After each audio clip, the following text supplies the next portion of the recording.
Welcome to the module 3.2 of Pharmacology 2 BP503D. In today's class, we are going to discuss about the histamine, its synthesis, release and storage. So let's start with the histamine. As the name indicates, it is a mixture of two words, hista and amine, or you can say histo plus amine. So here histo means tissue and amine is the chemical nature of that particular component. सबसे पहले histamine isolate किया गया 1907 में, और जो scientist थे जिन्होंने बहुत डिटेल स्टडी किया हिस्टामिन के ऊपर, the name of scientist is Dale. Histamine जो है वो एक इमिडाजोल डेरिवेटिव है, which is you can say specifically it is a B-amino ethyl imidazole. ठीक है, मैंने पहले बता दिया it was first isolated from mammalian tissue. Histamine जो होता है it copies or you can mimic the activity of agents which causes the anaphylactic shock. Anaphylactic shock को आप ऐसे समझ सकते हैं कि it is a acute allergy, okay, या acute hypersensitivity reaction.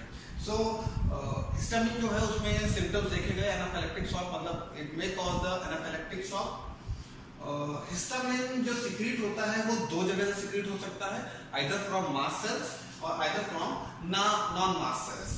अगर हम मास्ट सेल्स की बात करें तो मास्ट सेल्स स्पेसिफिकली जो लोकलाइज्ड हैं इन द लंग्स, बेसोफिल्स. ठीक है, तो लंग्स और बेसोफिल्स में जो मास्ट सेल्स होते हैं they are very commonly found.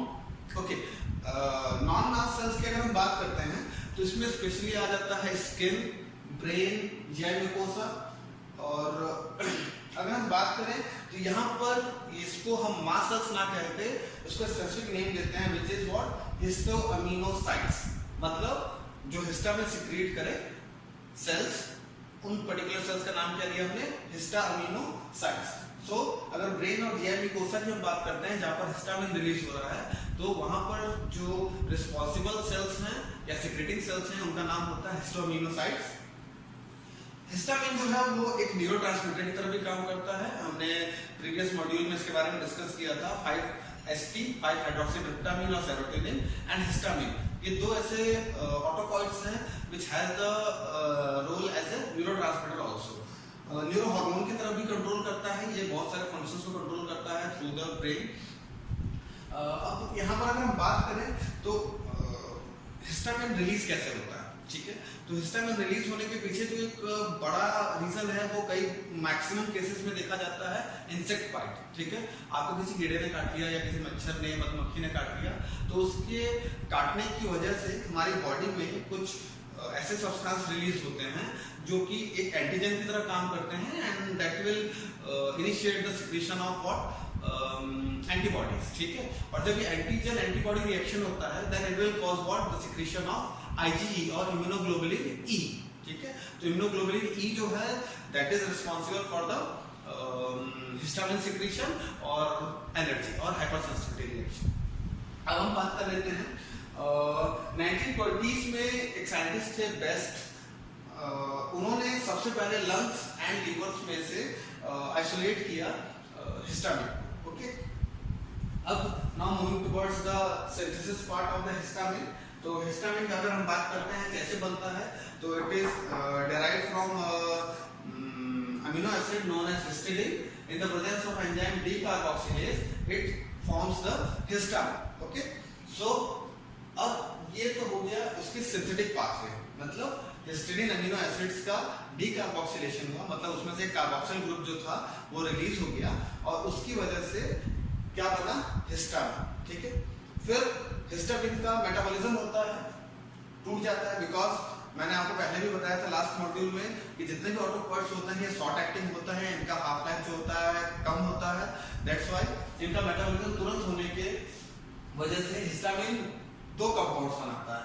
एक तो इसका मिथाइलेशन होता है, तो मिथाइलेशन होने की वजह से ये बनाता है एप-मिथाइल हिस्टामिन. ओके, फिर ऑक्सीडेज एंजाइम के प्रेजेंस में फिर से ब्रेक डाउन होता है और ब्रेक डाउन होकर बनाता है मिथाइल इमिडाजोल एसिटिक एसिड. ठीक है, तो ये इसका एक मेटाबोलाइट हो गया इन the presence of methylase and oxidase enzyme it forms the methyl imidazole acetic acid.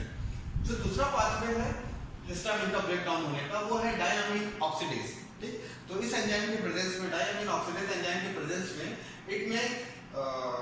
it will form imidazole acetic acid. This is the second metabolite.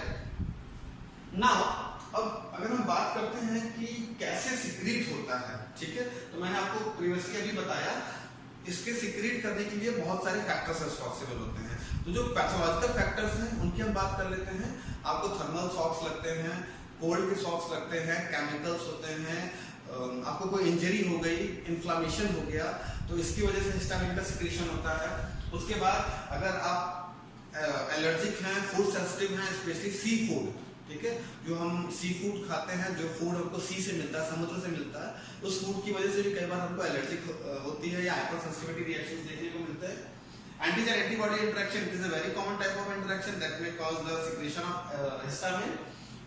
Drugs, कुछ specific drugs हैं जो कि हिस्टामिन के सिक्रीशन को initiate करते हैं, such as high molecular weight drugs की मैं यहाँ बात कर रहा हूँ, such as vancomycin, polymyxin B, dextrin, morphine, ठीक है, ये सारे ड्रग्स जो हैं they also initiate the release of what you can say histamine. ठीक है, अब ये रिलीज कैसे होता है, तो ये सारे जो इनिशिएटर्स हैं या इंड्यूसर्स हैं, जो रिलीज इंड्यूसर्स जिनको हम कह रहे हैं, ये सारे इंड्यूसर्स जो हैं ये क्या करते हैं कि एंटीजन एंटीबॉडी रिएक्शन को इनिशिएट करते हैं। जब भी आप कोई ड्रग खाओगे, इंसेक्ट बाइट करेगा, इंजरी होगी, या फिर आप कोई सी फूड खाओगे, तो इसके खाने की वजह से आपको क्या प्रॉब्लम होगा, एक बॉडी में सिक्रीशन होगा, एक कंपाउंड जो होगा वो रिलीज होना शुरू होगा, and that compound is known as what, antigen.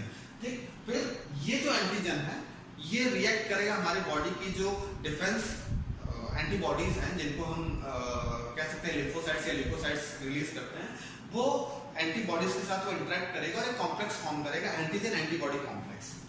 अब ये जो एंटीजन एंटीबॉडी कॉम्प्लेक्स है, this will initiate the secretion of what, immunoglobulin E. ठीक है, याद रखिएगा इम्यूनोग्लोबुलिन ई जो है that is responsible for the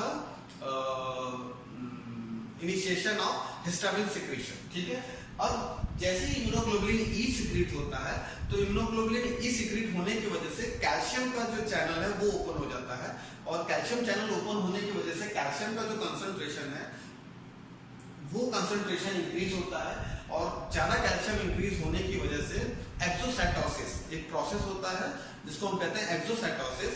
exocytosis is a process by which the small granules secretes their content outside the cell। ठीक है ना, तो मतलब सेल एक्सो प्लस साइटोसिस, मतलब सेल के बाहर अगर कोई चीज को हम बाहर रिलीज करते हैं, then it is known as what, exocytosis. तो हाई कैल्शियम कंसंट्रेशन की वजह से कॉन्ट्रैक्शंस होते हैं मास सेल्स में या फिर नॉन मास सेल्स में, और उनकी वजह से ग्रैन्यूल्स जो होते हैं वो रप्चर हो जाते हैं, और रप्चर होने की वजह से they will secret what, histamine. फिर हिस्टामिन जो है वो अपना पैथोलॉजिकल या फिजियोलॉजिकल जो भी आप कहना चाहें वो रोल अपना यहाँ पर करता है। अगर हम बात कर लेते हैं कि कौन कौन से रिएक्शंस देखने को मिलते हैं स्पेशली इन तरह के रिलीज इंड्यूसर्स की वजह से, तो जो हमको एक बहुत कॉमन देखने को मिलता है वो होता है इचिंग। आपको रेडनेस हो जाएगा, स्वेलिंग हो जाएगा at the site of allergy और इंजरी जो भी आप कहना चाहो। ठीक है, और फिर उसके बाद अट्रिक एरिया आपको देखने को मिलेगा। ठीक है, hypotension, tachycardia, these are also a symptom of histamine secretion. ठीक है, आपको ब्रोंकोस्पाज्म, आपको ब्रीथलेसनेस, आपको सांस लेने में दिक्कत होने लगेगा क्योंकि ब्रोंकोकंस्ट्रिक्शन का काम करता है, ये ब्रोंकोस्पाज्म करता है, तो इसकी वजह से आपको ये प्रॉब्लम देखने को मिलेगा।